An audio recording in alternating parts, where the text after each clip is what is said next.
Nagbabalik ang PTV Balita Ngayon. Inaprubahan na ni Pangulong Ferdinand R. Marcos Jr. ang one-time rice assistance para sa mga militar ngayong 2024. Base sa Administrative Order No. 74, tig 25 kilos ng bigas ang ibibigay sa lahat ng military and uniformed personnel o MUPs. Para yan sa mga nasa serbisyo pa ng November 30 ngayong taon.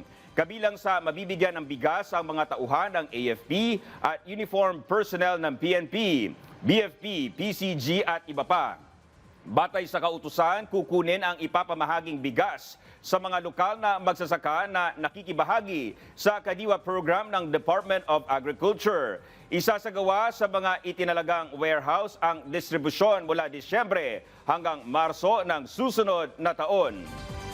Binisita ni U.S. Ambassador to the Philippines, Mary Kay Carlson, ang lalawigan ng Tarlac kahapon. Lain nito ang makita ang Belenismo Festival ng lalawigan na inorganisa ng Tarlac Heritage Foundation kung saan ipinapamalas ang Art of Belen Making na bahagi na ng kultura ng Pinoy. Ang Tarlac ay tinaguriang Belen Capital of the Philippines.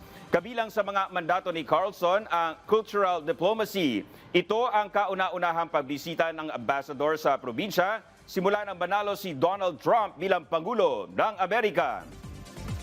At yan ang mga balita sa oras na ito. Para sa iba pang updates, i-like at i-follow kami sa aming mga social media account. Ako po si Dominic Albelor para sa Pambansang TV sa Bagong Pilipinas. Magandang tanghali.